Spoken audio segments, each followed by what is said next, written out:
for the audience or not yet?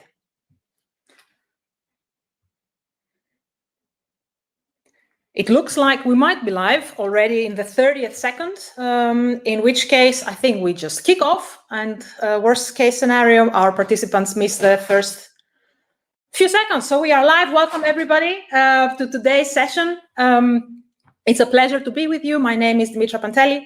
I work with the European Observatory on Health Systems and Policies, as you can see.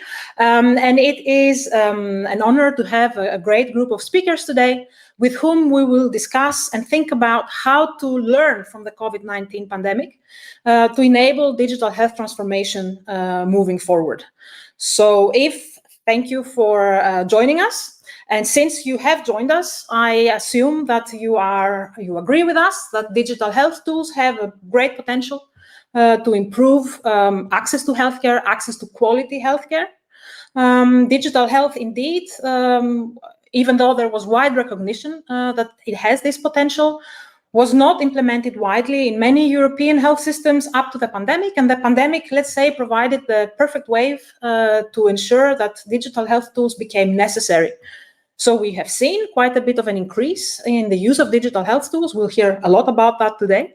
And the bet now for all of us is, how do we make sure that we have learned the appropriate lessons and that we move forward with keeping the useful, effective, fruitful applications, and how we can expand on this to ensure best care for patients in European health systems. We have 4 excellent speakers with us today, and it will be also our pleasure to share with you work that the European Observatory has been doing in different ways in the past year on this exact issue. So the way we will go about it today is as follows. We will first hear from my colleague, Gemma Williams, who is, together with Nick Fahy, the lead author of a new policy brief exactly on the use of digital health tools during the COVID-19 pandemic. And it appeared today, actually, very timely for today's session. You can see the link to the policy brief in the chat box on the right. I think, Gemma, maybe also in the comments box. I think right now it's in the chat box. I think that might be just for us. So that if all participants should see it, it should go into the comment section.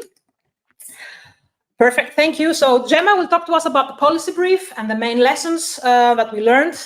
Then we have 2 collaborators, also of the European Observatory, but sitting as experts in their own countries. We will hear from Fidelia Cascini, who is an assistant professor of public health at the Catholic University of Rome, and also a collaborator of the Health Systems and Policies Monitor of the European Observatory on Health Systems and Policies.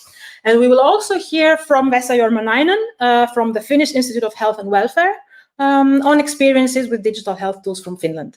At the end, we will hear from Florian Tiller, another colleague of ours here at the Observatory, who will reflect for us the lessons of the Observatory Venice Summer School that took place earlier this year in July, and that was dedicated to digital health, and where we had a number of very, very interesting presentations with a policy focus. And so Florian will distill the lessons for us. And this will leave us with some time at the end to discuss and engage with you. And so for that to happen, it would be great if we could all use the comments function of the platform. Those of you who already participated in previous sessions today will know this. On the right-hand side, you can see that. You can type in your comments, and it is my job throughout the session today to keep an eye on your comments and then reflect them back to participants. Right now, in the comment section, we have from Deborah Miranda, another colleague at the Observatory, the link to the policy brief that Gemma will be talking about. And I think at this stage, without further ado, Gemma, I will pass over to you to give to us the main insights from the work you've been doing for the past year. Okay, thank you very much, Dimi, and thank you, Deborah, for posting the link to the brief, because not a good thing for digital health presentation. I couldn't get that platform to work or to post the link, so I'm glad someone else has done it. So if we could, just start at the cover slide, please.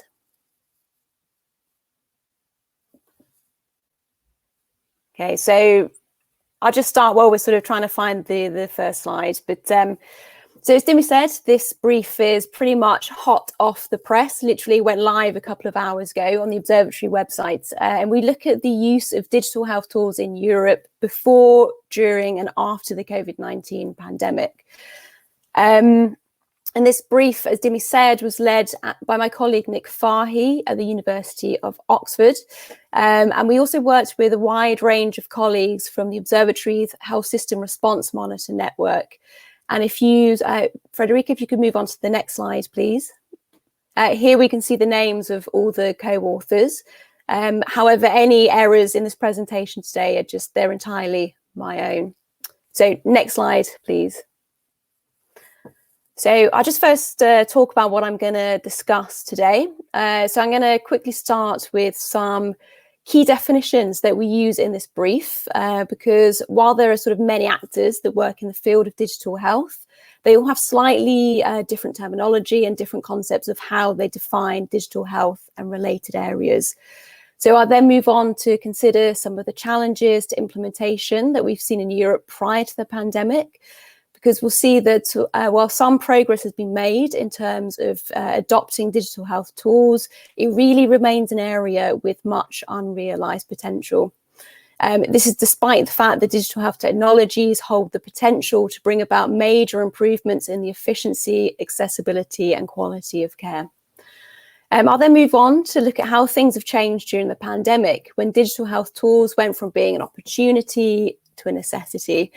And I'll also consider some of the policy tools that we utilise to facilitate rapid adoption under the specific circumstances of the pandemic. I'll conclude by outlining some potential areas of action to try and build on the progress we've seen during the pandemic, because while COVID-19 has really changed the motivation and the desire to use digital health tools, we can't be sure that that will continue. The next slide, please. So I'll turn now to look at some of the definitions that we use, and this is our definitions that we use in this brief. And we can see in this diagram below that the field of digital health really started with the emergence of e-health, which we define as the use of information and communication technologies to improve health.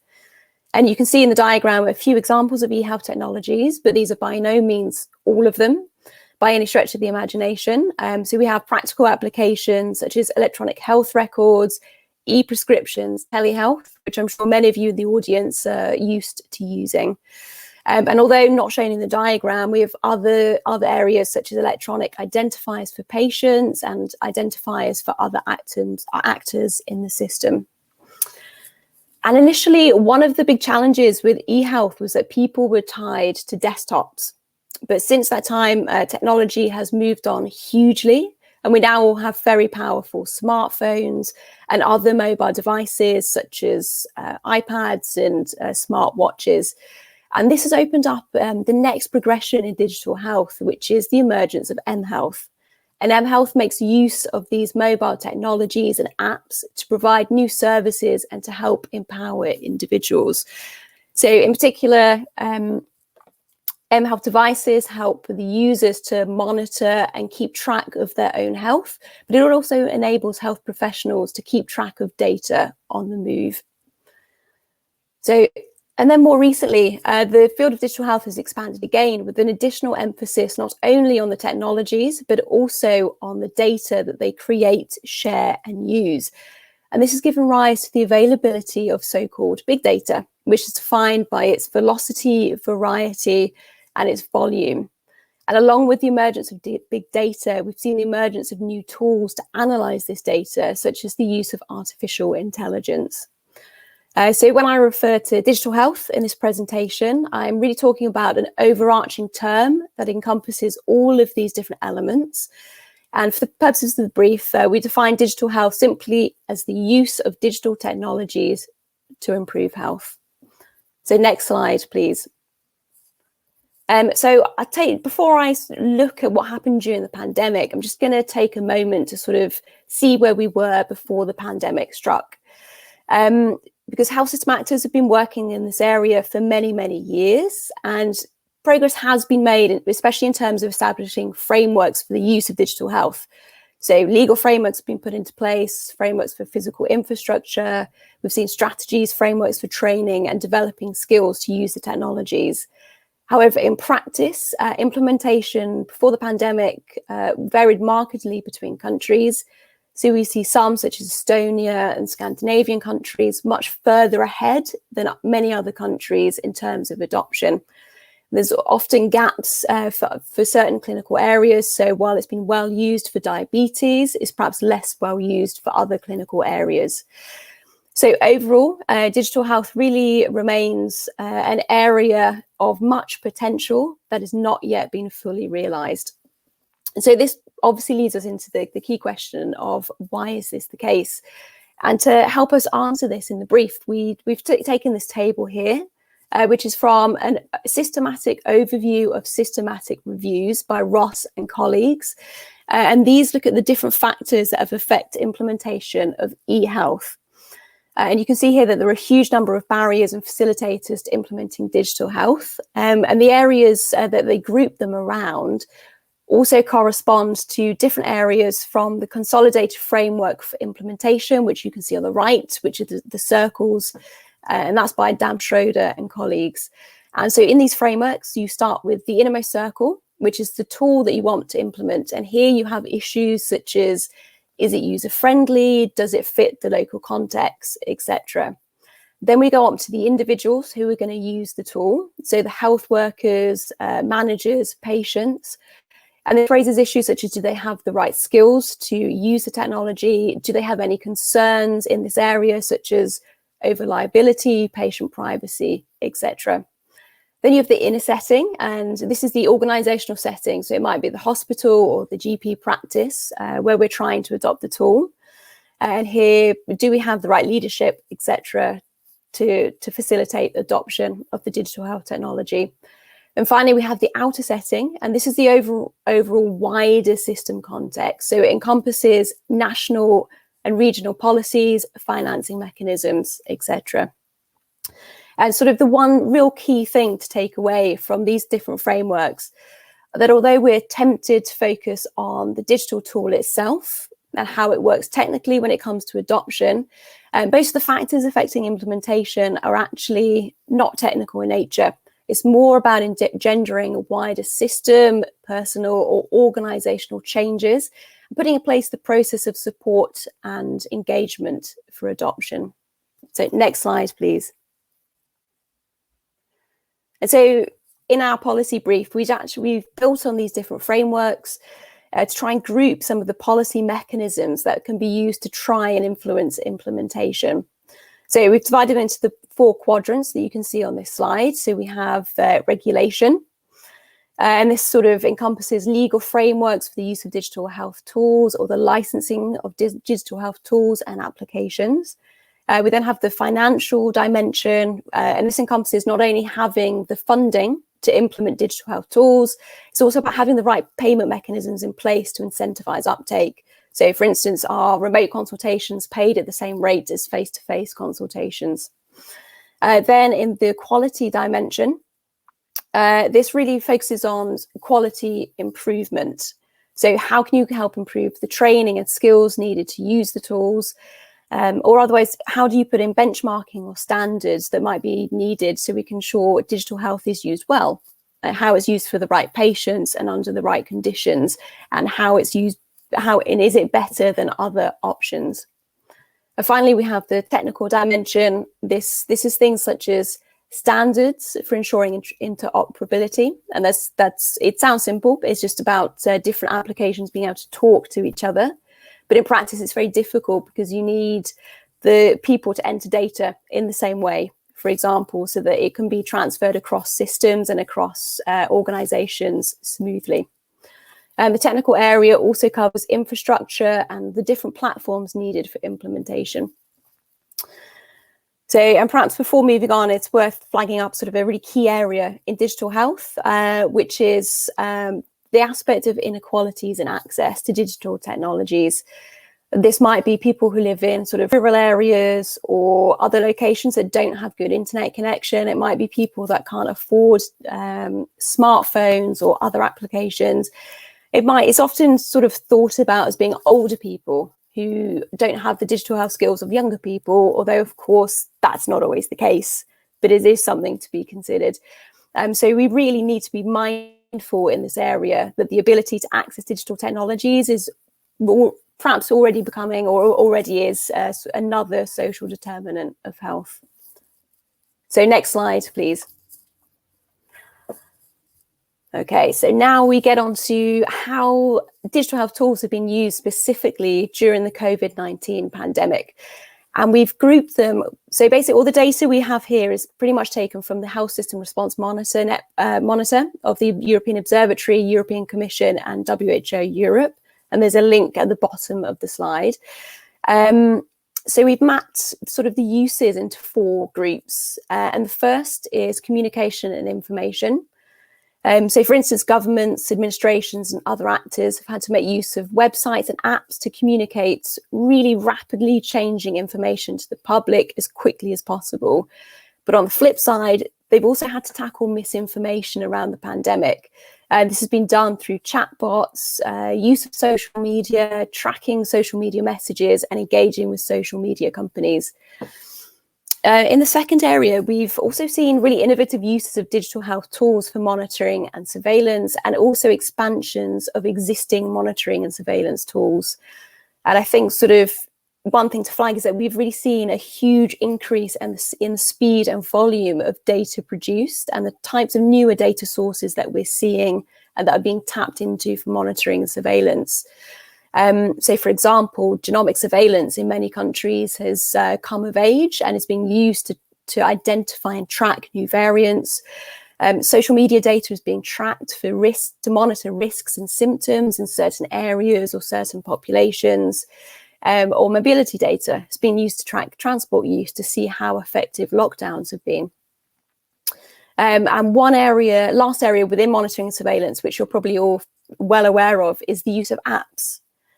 For symptom tracking or to enforce isolation and quarantine or for contact tracing. And it's perhaps a little too early to be definitive on their effectiveness, however. So we should always emphasize that they are a complement to rather than a replacement for manual contact tracing. So the third big area of use has been to support health service provision. In particular, there's been a huge shift to the use of remote consultations throughout Europe. And many countries have implemented e-prescriptions. We've also seen a much greater use of tools to manage health sector capacity across many countries. So, for instance, to monitor bed availability or to support planning and monitoring for workforce surge capacity. And finally, digital health tools have been used to support the huge logistical requirements of the vaccination rollout. And this also sort of encompasses the use of immunity passports to show your vaccination status or your COVID positive or negative testing status, and also for monitoring adverse reactions in rapid real time for the vaccinations. So next slide, please. And so just going back to the quadrant that we saw earlier, the rapid adoption of digital health tools has been facilitated by the use of a number of policy tools in these 4 different areas. So specifically in the terms of regulation, we saw many countries relax certain regulations that they had in place. For example, on the number of remote consultations that could be undertaken, or the types of professionals that could do remote consultations. Some countries have also had to put in place emergency legislation, for example, to facilitate the use of e-prescriptions or for liability issues around giving remote consultations. In the financial dimension, we've seen that reimbursement rates have often had to be adjusted to compensate for income losses through reduced face-to-face consultations. So in many countries, remote consultations are now actually reimbursed at the same rate as face-to-face consultations. And more at the macro level, we've seen greater investment overall in digital health technologies and systems. And this isn't just going to be for the pandemic. We've seen many countries sort of put in place funding for longer term investment to develop this area. And in the quality dimension, we've seen, and I've just seen there's a typo in that table, and the regulatory mechanisms is twice, but it should be quality. We've seen efforts to promote quality improvement in the use of digital health tools that are focused on specifically on the training of health workers and developing their competencies to use these tools. So, for instance, in the use of remote consultation and the use of e-prescriptions. And then the technical dimension, we should flag that sort of while some technologies during COVID-19 have been new and been innovative, so particularly the contact tracing apps and for the remote monitoring of patients, most actually built on pre-existing solutions. So next slide, please. Okay, and just some final thoughts to conclude. So at the beginning of the presentation, I spoke about digital health as an area with a huge amount of promise, but with unfulfilled potential across the European region. However, we've seen a huge shift during the pandemic towards making greater use of digital health tools. And we now really need to think about how best we can build on this momentum and this change in motivation to make sure we can make best use of digital health going forward. So we're seeing particularly that a key issue to adoption it's not the technical side, it's more about creating system, organization and individual changes to increase the ability and motivation to use digital health tools. And during the pandemic, these changes have been in terms of removing limitations such as financial or regulatory barriers. But we still need greater efforts to create a longer term supportive environment that includes adequate funding, proper strategies and a proper vision, a whole health sector vision to implement digital health tools. We also need to make sure that digital health tools are not seen as second best strategies, either by clinicians, by patients, or by other actors. So this really requires us to gather evidence on what tools have proved useful during the pandemic, and specifically those that have added value to the health system and under which circumstances and for which patients. And this will enable us to see what we should keep and perhaps what we should let go in the future. And finally, it's really important that digital health innovations are user-friendly, and thus strategies for digital health should support co-design and use of digital health tools at the local level. And this should take on board the views of clinicians and patient preferences to ensure their acceptance. Okay, and last slide, please. So thank you for listening today. And as I say, the policy brief is now on the Observatory website.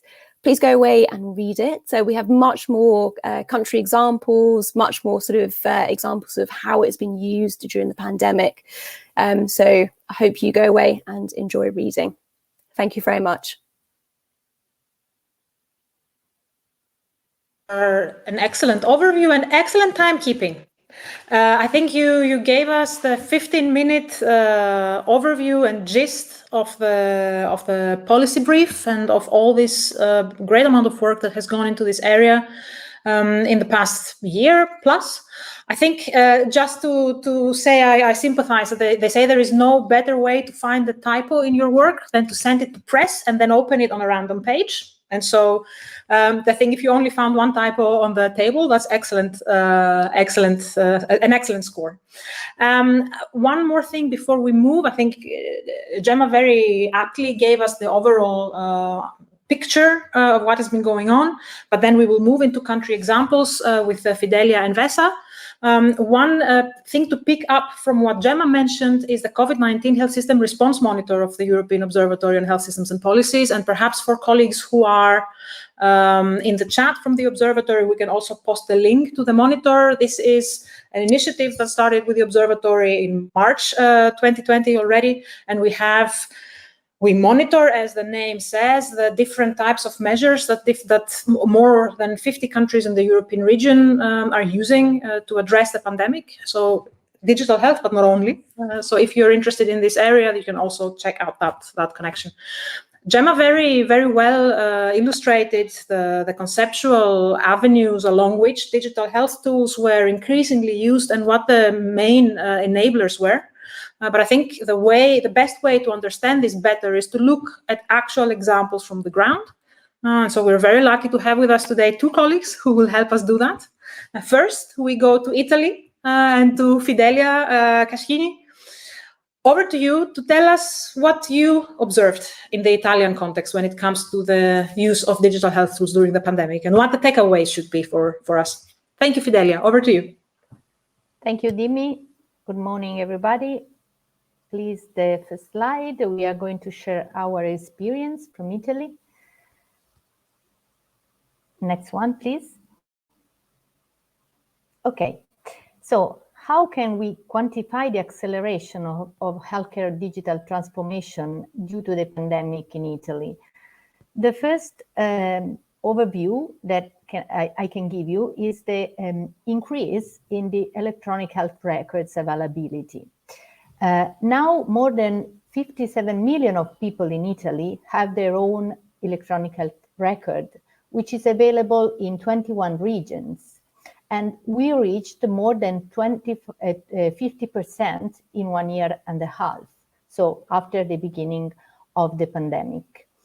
And this platform is active for almost all the Italian population, and the most used documents on these platforms are digital laboratory reports, which are based on standard and interoperability codes, and so can exchange among hospitals and other healthcare facilities. Next slide, please.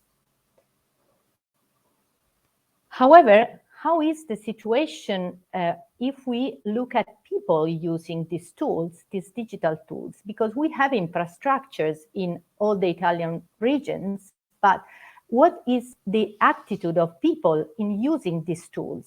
For instance, healthcare professionals, and in this slide, you can see the general practitioner in particular, who have the possibility to access to their patients' electronic health records in most of the 21 regions, but they are not completely ready to use it. They are not able to use it. And you can see that just in 3 regions, they feed this platform with patients' documents, and the percentage of the use is very low.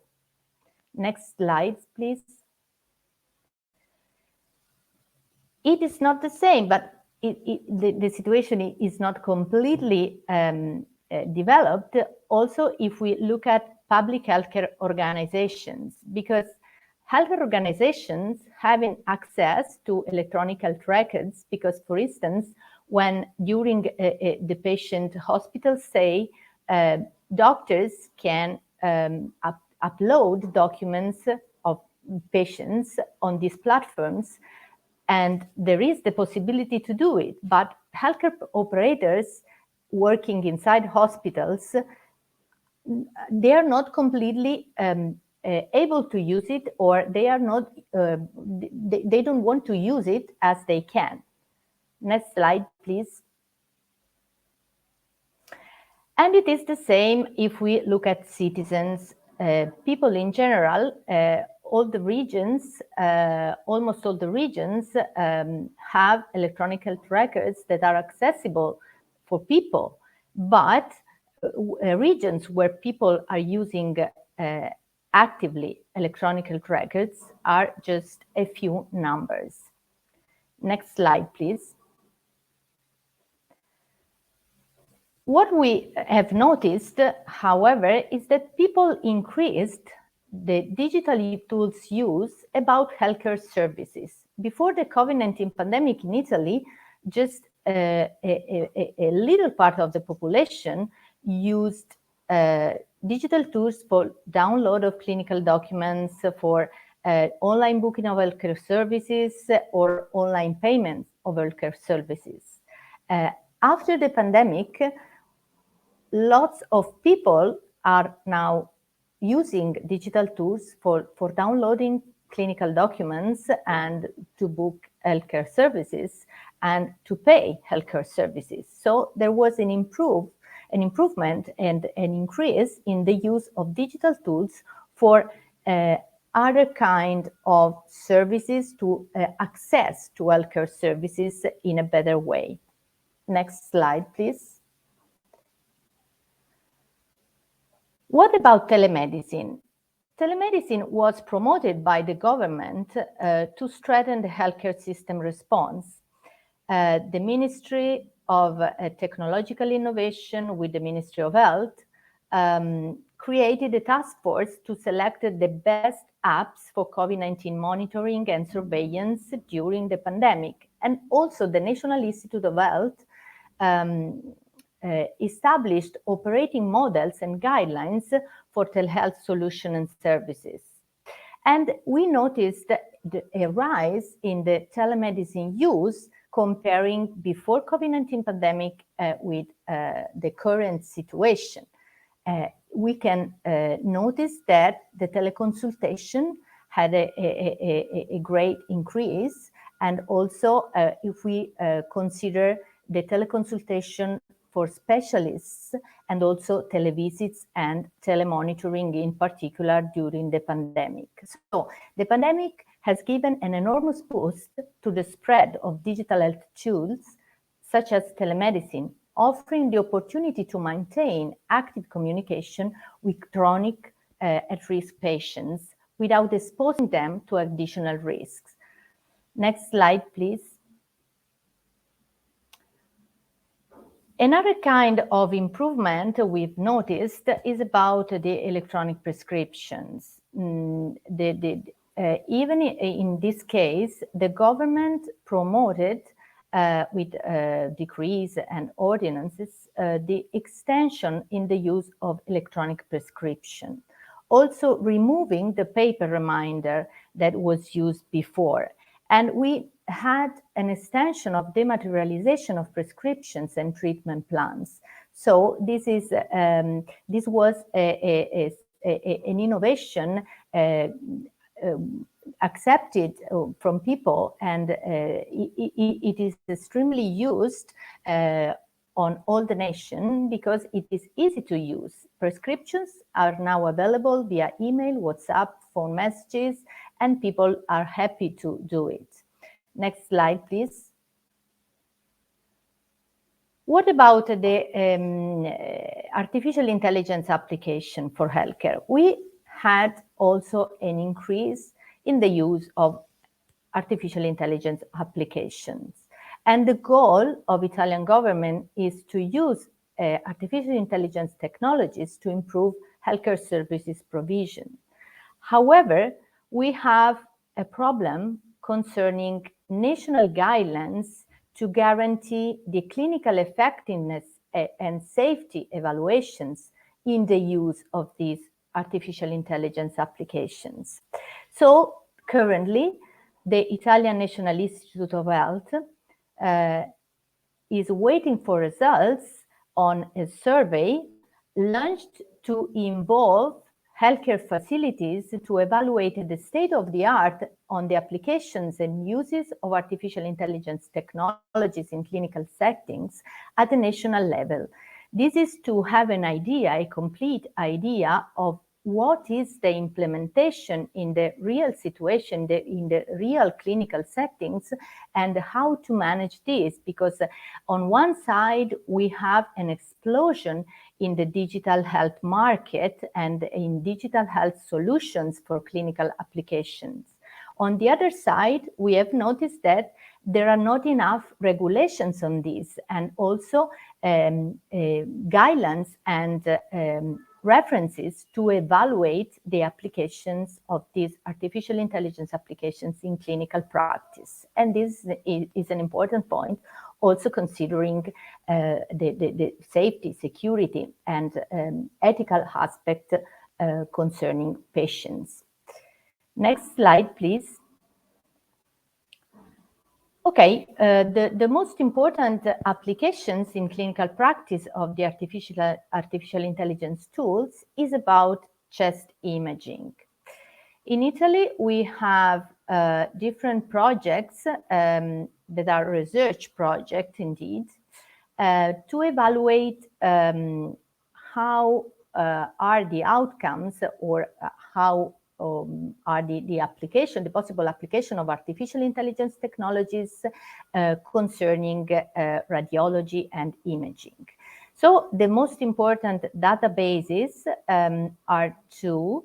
at the moment, and we have a data portal from the Italian Society of Medical Radiology, which collected 115 patients, COVID-19 patients, and images for this that are accessible to compare these results and these images for the clinical improvement and research concerning these patients, and they are containing RX and CT scan imaging. But they are not available for commercial uses, so secondary uses are admitted just for research or other non-commercial uses.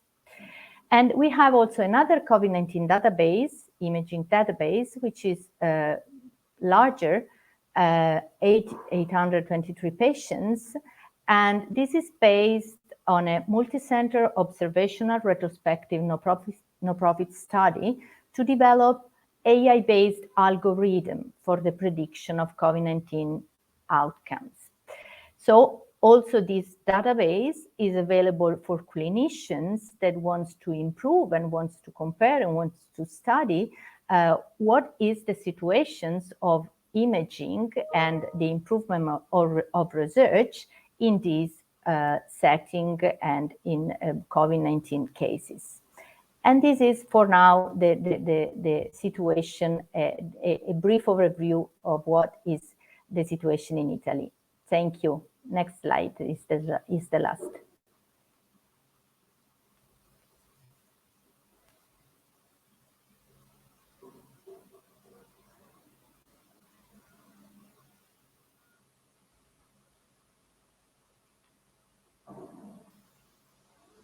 The spectrum of the examples that Gemma talked about in the typology of the brief. And I think you underlined an issue which is very important. We think about how to introduce digital health technologies.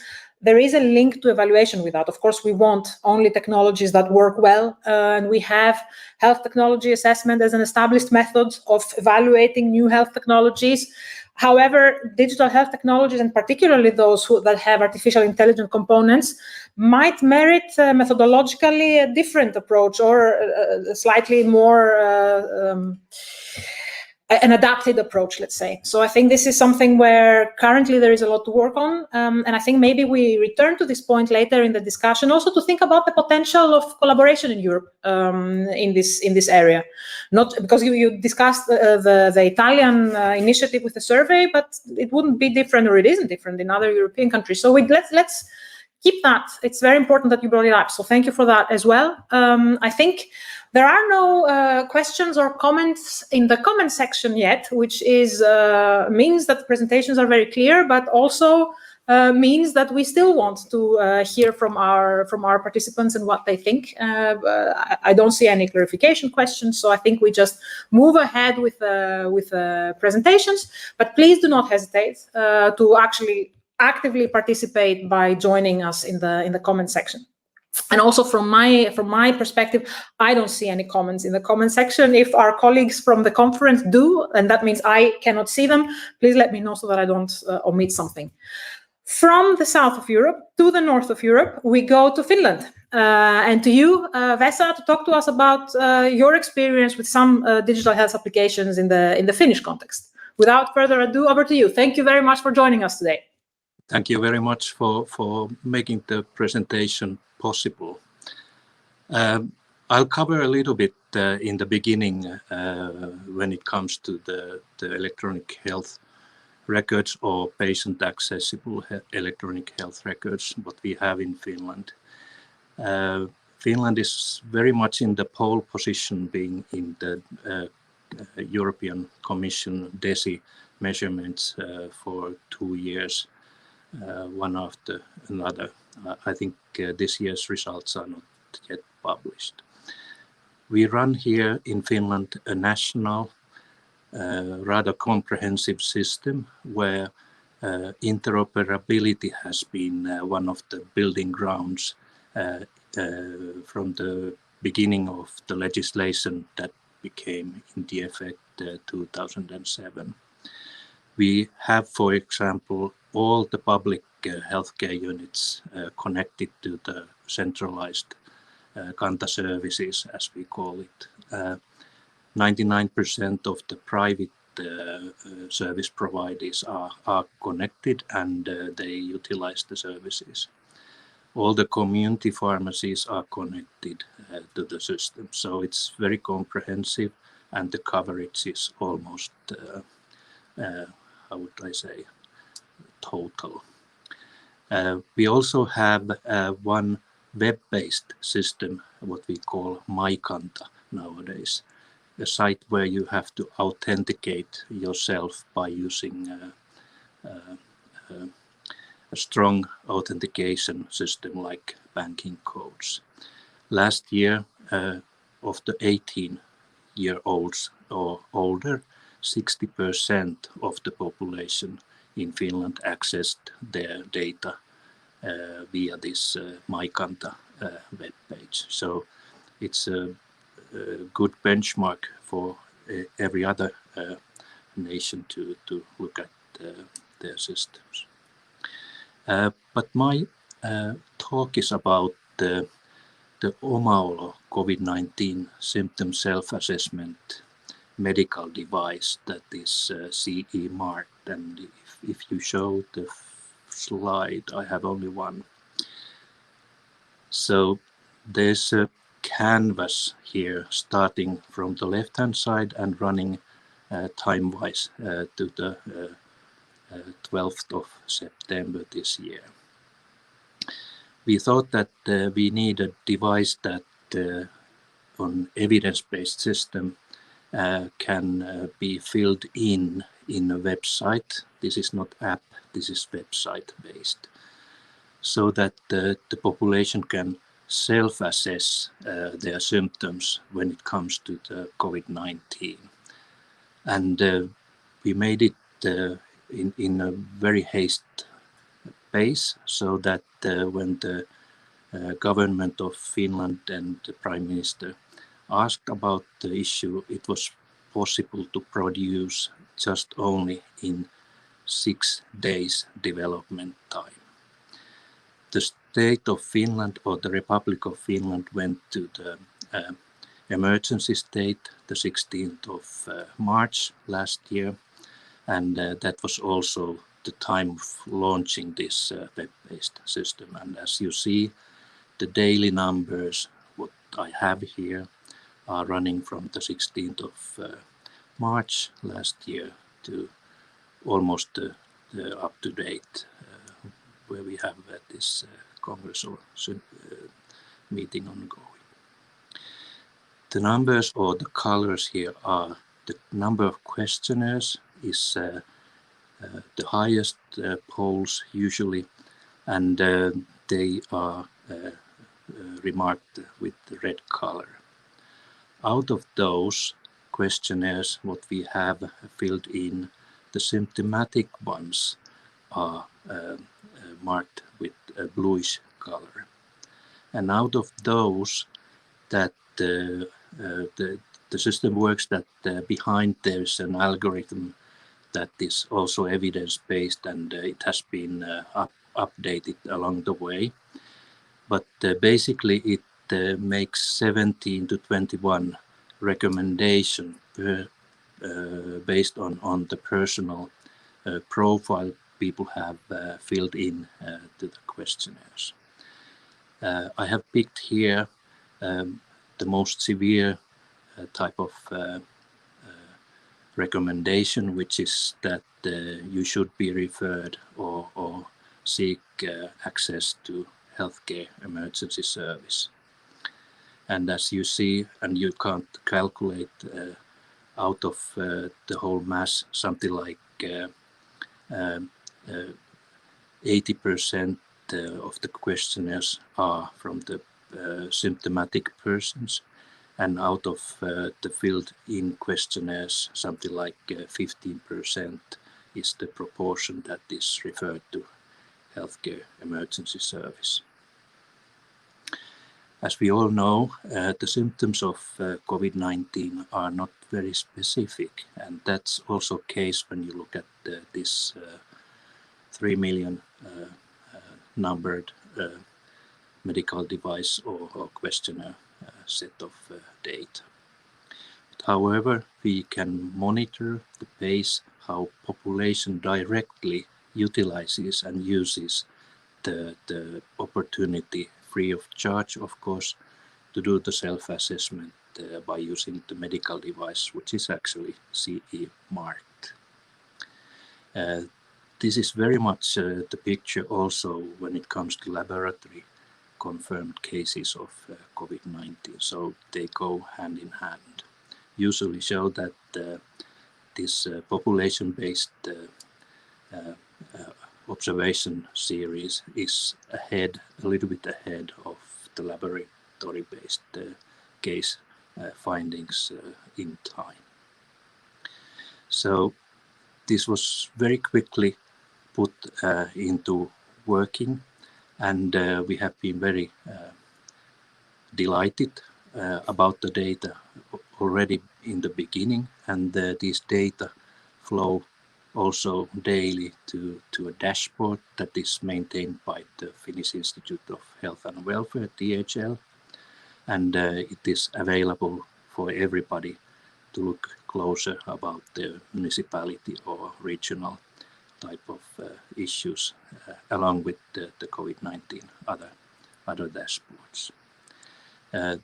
This type of quickly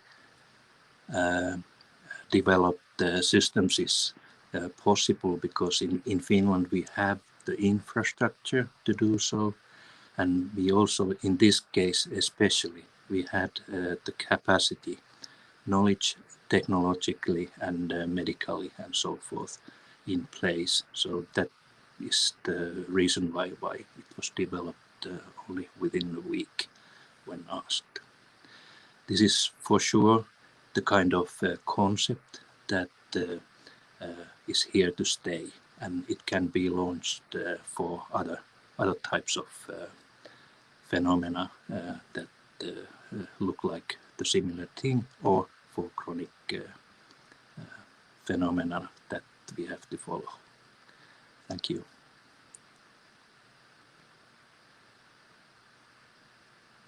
A follow-up question from the chat, which makes me very happy, and thank you very much, Paolo, because now I can be sure that the chat actually works, the comments section. Vesa, the question is for you, if the questionnaire is voluntary. Yes, it's up to you and me to make the questionnaire fillings. Yes, it's completely voluntary. Okay, and can I ask what the plan is with working with this data? I'm assuming that as you said very correctly, you had an existing infrastructure that helped you put something together this quickly, but also probably the Finnish people had a familiarity with using MyKanta and with using data around health in general as well, and probably that also helps with the number of people who actually use the platform, right? Yes, and you are referring perhaps to digital divide and health literacy types of issues, and we have a nation that actually almost everybody is carrying smartphones and this kind of device, so that also helps to create this kind of thing. But the chart I showed you shows also that it's utilized very much. For example, after this summer vacation time, something like 10,000 questionnaires per day. Because people were that makes 5.5 million altogether. So it's a very high share. No, you're absolutely right. Let's keep this point and come back to this in our discussion at the end of the session, because that's really important. And also what you mentioned about the possibility of expanding these tools now that we have learned from the pandemic into other areas. I would really like to discuss this a little bit more as well, but let's keep it for the group discussion. And thank you very much, Vesa. We go to our final presentation. Thank you. We go to our final presentation for today. We go to Florian. Florian co-organized this year's Observatory Venice Summer School at the end of July, and you will bring us, Florian, the main messages from the summer school to reflect a little bit on what the lessons learned were according to that series of online sessions. Over to you. Thank you very much. Thank you very much, Demi, for the kind intro, and thanks for this opportunity to speak about this year's summer school. Thanks for us loading up the slides as well. If we could go to the next one right away, please. Yeah, so as was just quickly mentioned, my name is Florian Tille. I'm working with the European Observatory as well. And it's my pleasure today to talk very briefly about the findings from this year's Observatory Venice Summer School that took place just, well, now, not last month, but the one before, so last week of July, with an explicit focus on digital health. Next slide, please. Thank you. Yeah, just very quickly on the background of the school, since I don't know how familiar you all are with this. So the school takes place on a yearly basis, and it's a 1-week intensive course. It's organized by the Observatory ourselves in collaboration with the European Commission, WHO, Euro, and the Veneto region. It always takes place on or is dedicated to a predefined health topic. Over the last couple of years, those topics really range from hospital of the future, quality of care, primary health care, and many other topics. And it hosts a range of international speakers from this year, for example, European Commission, different ministries of health, universities, hospitals, and others that always kick off a session with talks and a panel, and then engage with the participants of the session and of the school, and have discussions, have exchanges, and workshops, and so on. The main target groups of the school are usually policymakers, civil servants, and professionals with a responsibility for healthcare on different levels. Next slide, please. Thank you. So this year in 2021, we just mentioned that the focus was explicitly on digital health. And the summer school, we explored the status of digital health in Europe before the pandemic and how digital health has been evolving throughout the pandemic. We looked at the potential that digital health offers, the challenges that were involved with it, and how these challenges were and are being addressed. So in short, next click, please. Yeah, thanks. We looked at how can digital health tools help European health systems achieve their objectives, especially in light of the ongoing pandemic. Next slide, please. Yeah, so the summer school usually takes place on this beautiful island called San Servolo, just right off Venice, which, as I'm sure you can imagine, is a perfect location for all those activities of networking and exchanging, discussing that I just mentioned. Due to obvious reasons, last year and this year, we had to go fully online and hosted it through a combination of Zoom and YouTube. This, of course, does have some downsides, some disadvantages, but if we look on the bright side here, and this also gave us, and more importantly, the attendees, the opportunity to virtually open the floor and open the participation to everyone, well, around the globe. Really, we did have participants from all regions and zooming in and being able to participate. So this was actually quite a success, I would say. If we want to move to the next slide, please. Just very briefly, some key stats on who was there at the summer school this year. So it was all in all almost 600 participants, out of which 251 were unique participants, so meaning some of them participated in more than just one session. There were 6 sessions overall, and here you can see how many people we were able to welcome to each individual one of those. Next slide, please. And if we look at just very briefly where those participants were from, we could see that the largest share of attendees came from the public sector, followed by the private, then by academia and by civil society organizations. Next click, please. Thank you. And just a very, very rough selection of people who were there, what their roles were. So we had policy officers, we had head of public health departments, physicians, many researchers, of course, PhD students, and so on and so forth. And again, this is just a selection, really. Moving on to the next slide, please. Now looking at the topics that were covered during this week of intensive learning altogether, we basically subdivided the week into 3 subtopics, I would say. One being the first one on the upper left, information from information technology, we call it. So we basically looked at how digital health tools can provide information for policy and practice. So e-health, m-health, digital health, surveillance, tracing tools, many things that we've heard of already. The second subtopic was digital health care. So we're asking how are digital health tools changing the provision of healthcare, looking into things as telemedicine, remote care, especially during the pandemic. And then the third bubble is digital health fueling research. So we're asking to what extent digital health tools can contribute to research and learning applications, things like machine learning, big data, and so on and so forth. If we move to the next slide, please. Yeah, so throughout the week, a range of fascinating examples were showcased, all of them demonstrating how many digital health tools and solutions have been used to mitigate the effects of the pandemic across Europe and beyond, really. I won't be able to cover all of them now, but I did pick a handful of examples that I wanted to show you now and really just giving a snapshot. I want to mention here that those of you who are interested in learning more about the individual sessions and those examples, please feel free to access the summer school's recording that we have on YouTube and on our observatory channel. I'll post a link later on in this channel here so that you'll be able to access them. But quickly on those examples, I wanted to highlight here. So one, and thanks for putting in the slides there already. So one was presented from colleagues in Belgium. In fact, quite different, quite similar to what Vesa from Finland just showed us. And this was Belgium's Control Tower Dashboard, which is a really cool digital platform that's used for monitoring the vaccination campaign in Belgium.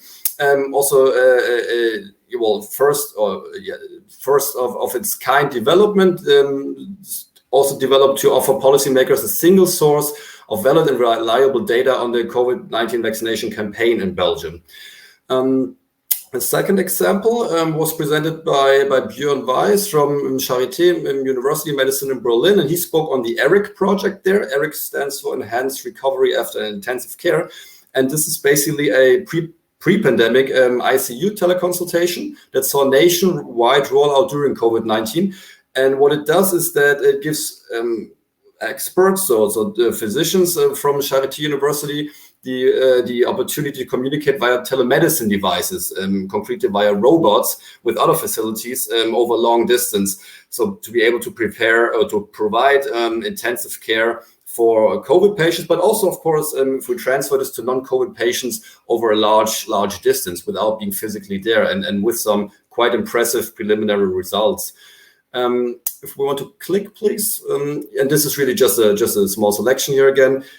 We also had Miklos from New Semmelweis University in Hungary, who showed us how big data from mobile phones are being used in Hungary to monitor adherence to social distancing rules, and how this again is also feeding into policy and decision-making on public health and social measures in the country. And lastly, if we can have another click, please. Yeah, thanks. And once more, please. Lastly, we had Marion Maffam from the University of Oxford, who spoke to us about the renowned recovery trial there. For those of you who are unfamiliar with this is one of the largest studies going on COVID-19 therapy options. And Marion was specifically looking at how the pandemic situation provided a blueprint for their randomized trial design research due to obvious reasons such as a high number of cases, but also very specific reasons such as being able to link data and other aspects quite particular to the British context. So very, very fascinating insights there. Thanks, and let's move to the next slide, please. Yeah. Wonderful. So out of all those examples and many more that were presented during the summer school, we tried to distill a range of findings over the course of a whole week. If we want to condense those, I think we can highlight the following three, and I'm flagging here that there's naturally quite a bit of overlap with the presentations you've just heard from Gemma, from Fidelia also on those findings, but this is just basically reflecting the reality pre and then also during the pandemic. So as one finding, we can say that a lot really has been happening on digital health throughout the pandemic and before. I've just shown you some examples, but there were other country examples from Germany, Austria, Netherlands, but also from other institutions, European Commission, for example. There were research groups and civil society organizations as well. That being said, we also need to know that countries had very different starting points regarding the digitalization to build on and harvest quick gains. So Estonia always comes up as like the pioneer there, or really as like a very good example to reference. And of course, they had already a quite well-functioning digital health infrastructure in place pre-COVID that they could then build on for things such as booking appointments, contact tracing, entering test results, and so on throughout the pandemic. Also, in that same pillar, pandemic brought with it additional challenges for digital health, such as particularly for decentralized health systems. We saw this especially when it comes to regional or nationwide system-wide implementation in Germany, for example, or Italy, where the challenge was not just to get the digital tool or solution running, but to get it running across the whole country, basically. It's important here to leverage this momentum, meaning including the stakeholders, the infrastructure, the budget, and all the regulatory mechanisms, and keep the speed for advancing digital health post-pandemic, of course. As a second finding, if we could have the click there, please. Thank you. And we also noticed that digital health applications helped strengthen health service provision, both for COVID-19 patients and for non-COVID-19 patients. Of course, with the caveat that Gemma also pointed out that evaluation, monitoring of this is ongoing. There exist numerous good examples to learn from regarding the design, the implementation, the use, and the governance of such solutions. I just gave you a few examples from Germany, for example, and other countries. It is important also to notice here, though, those tools, those solutions that were really put into place, not just for COVID patients, but also for non-COVID patients. So mainly video consultations across countries, telemedicine applications or solutions. So those, of course, some, when we look at outreach programs, mental health, tracing apps, and so on, that are just as important. What we do need to flag here once more, though, is that the use of such solutions is always quite context specific, and what works in one setting, and this might not even be between countries, but sometimes within one country even, might not work in a neighboring region or a neighboring country. So it always requires local adaptation. And then thirdly, as a principal finding, the pandemic created a momentum for action and change, and we saw that all stakeholders across the health sector and beyond, so really across all society, were needed to help bring those changes about. Health systems in most countries have been and still are overstretched. So we also need to look into innovative solutions when it comes to partnerships between actors who are trying to mitigate the effects of COVID. And challenges here are, of course, to understand how best to build on those achievements that we have seen while not in a crisis period, so post-pandemic at some point, as this can then ultimately put health systems in a much better position for future crises that are almost guaranteed to arrive, of course. I do want to finish the slide, though, with saying that all the developments during COVID-19 we have seen are an opportunity for digital healthcare across Europe. If we could move to the next slide, please. On the last day of the summer school, we had then a concluding panel with very many distinguished speakers once more from the observatory, from WHO, from different entities, who distilled also the learnings we had there into some key messages that are not just looking back over to the last 1.5 years that we've seen during COVID, but also looking to the future and what we might learn from the last 18 months or so. And with those points, we could also maybe dive into the discussion later on, if you will.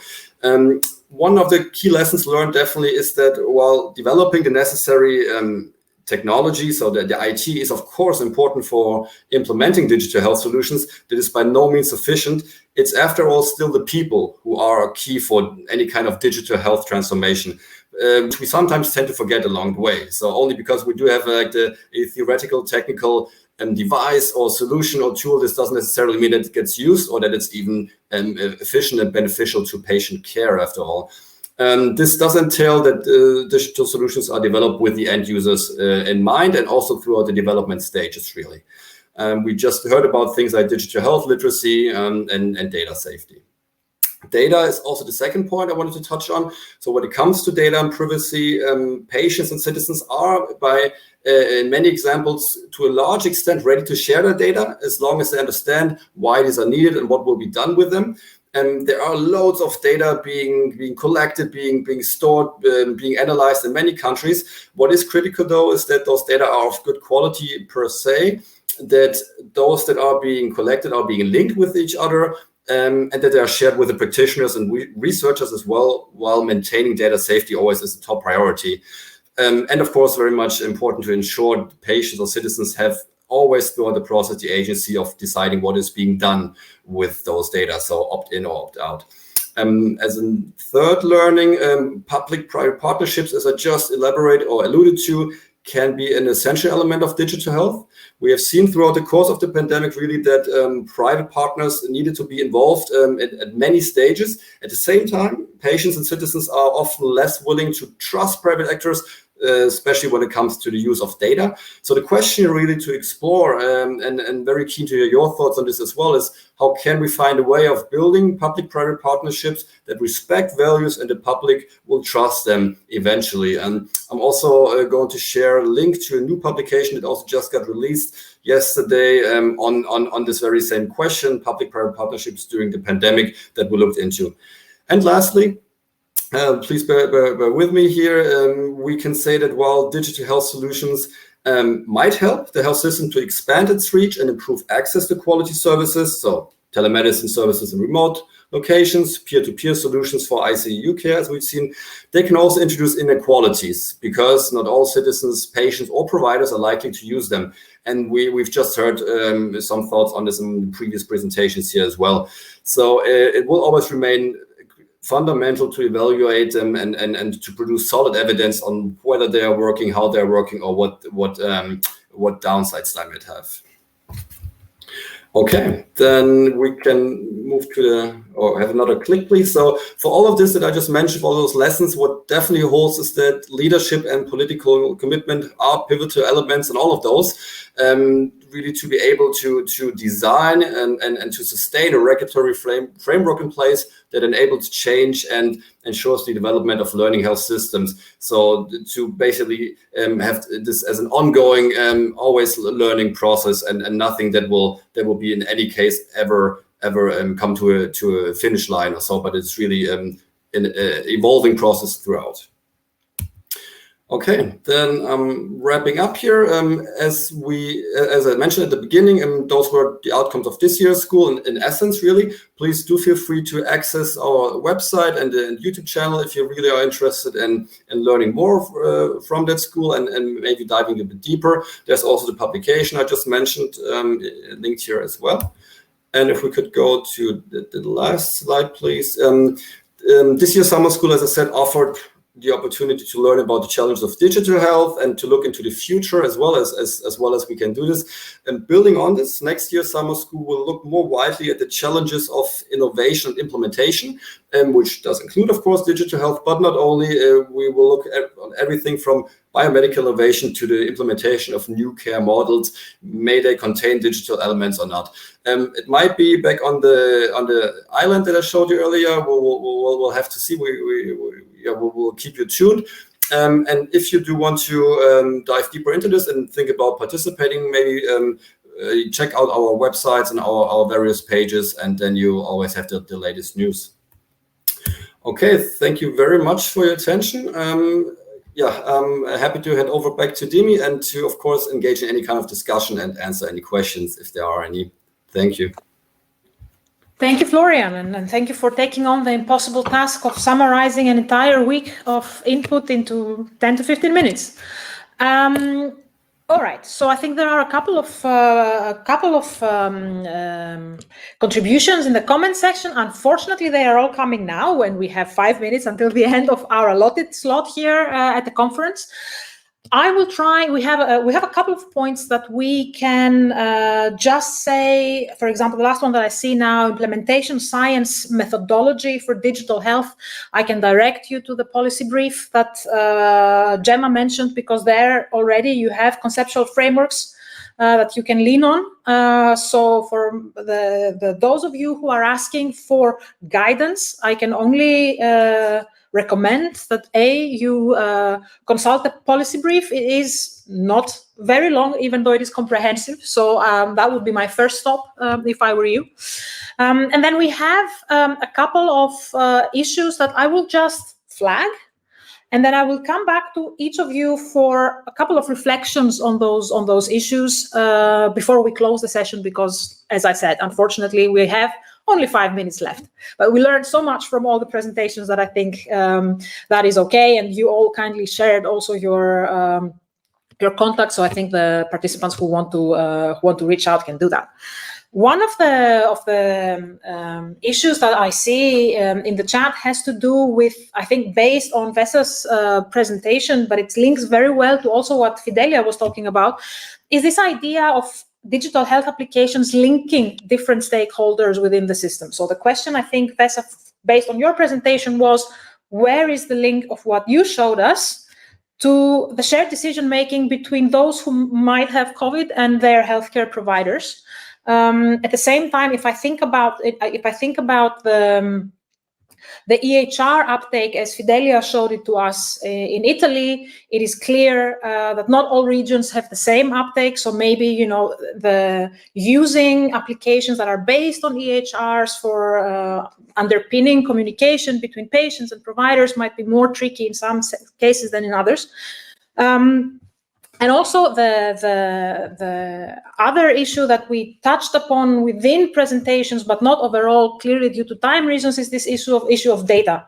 So the point in the chat says that this is a lot of data that Finland has been collecting, and maybe this is basis for algorithms for future AI.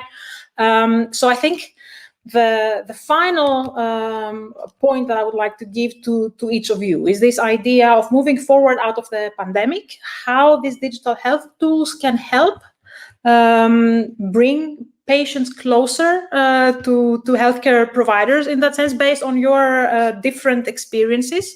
And what is the likelihood that this, let's say, perhaps increased willingness to share data or have your data be used that we saw during the pandemic remains moving forward, and what might be necessary to do in order to keep it that way? I would suggest that we, because of the short and limited time that we have, that we go in the sequence that we had the presentation. So I will start with Gemma, with you. Just a couple of final thoughts perhaps along those lines before we close for today. Okay, thank you, Dimi. So I think they're all really interesting sort of questions, Eggs. I think they raise up issues beyond the technologies, which is perhaps what we all sort of think about. And just in terms, I'll touch upon sort of the issue of there's some questions about AI and data. And just to say that even if we have the algorithms and they're correct, we still need good quality data to analyze, because if the algorithm's correct but the data is not correct, we're going to come to the wrong solution. So that's sort of something that we need to keep in mind. And then we sort of have the big issue around the sharing of patient data. And perhaps I'll be sort of devil's advocate here, that we have lots of tools in place in Europe for sort of regulating the sharing of data. So we have the GDPR at the European level. Then each country also has their own sort of regulatory regime in terms of sharing data. And perhaps we've got to a stage where, and it's meant to sort of regulate different types of sharing differently. So it's meant to be easy for clinicians to share between each other, or healthcare organizations to share between each others, for researchers to access, but difficult for private sector companies perhaps to share for commercial purposes. But we perhaps have reached a stage where we're actually not making it easy to share data for the actors where we perhaps want to share data, while not doing much to prevent other actors for sharing the data for purposes that the patients might not want it shared for.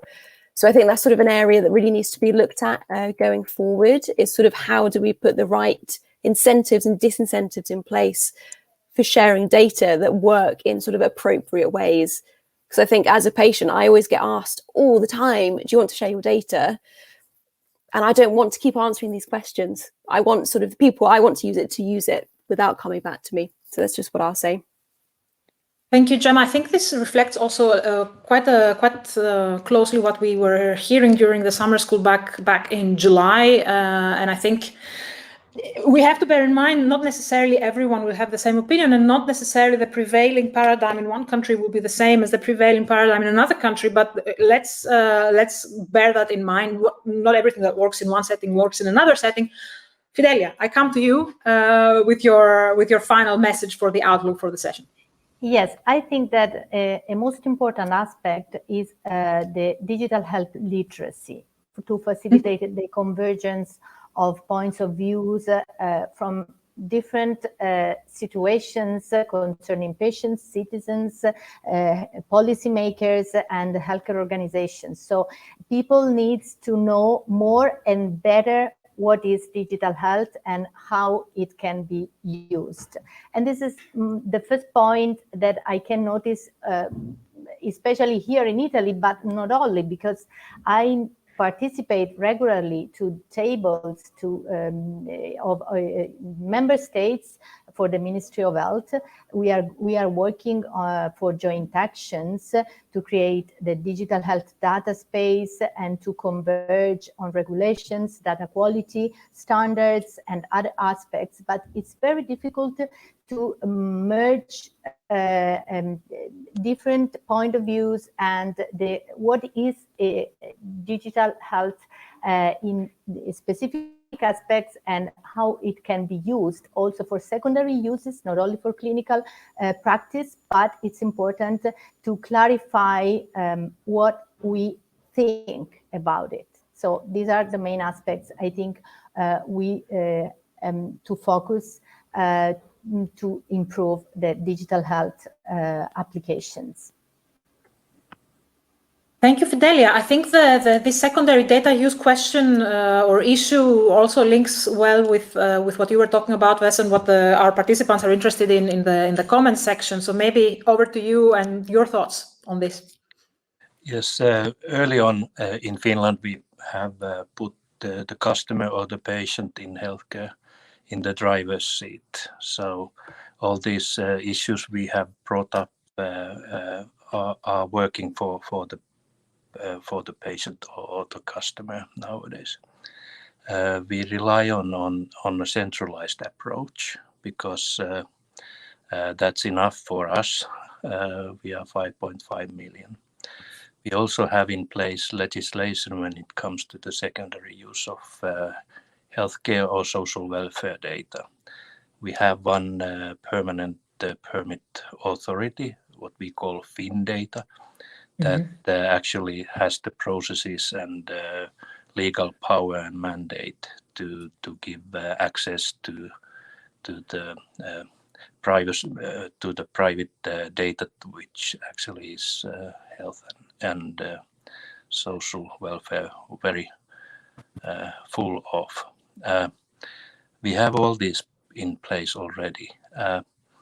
We have a huge data warehouse or data space already that is national.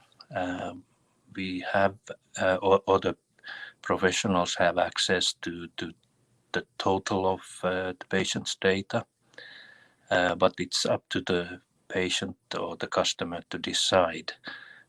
After they have been informed, they give their informed consent, and they can also restrict data access in a way that is in the legislation. So the patient or the customer in the driver's seat, and then we base in Finland our system and policy implementations in legislation. So legislation first, and after that implementation. And that's how it has come. It's a trust business also, so you have to be very careful in all the aspects when building up on trust, so that you don't lose trust of population. Maybe Thank you. those in short. Perfect, and thank you, Vesa, for saying the T word. The trust is very, very important in this setting. We've heard this across all our digital health exchanges over the past year, and it's really, really, really important. So thank you for underlining it. Florian, over to you. 1 minute maximum. Okay, I'll do my best.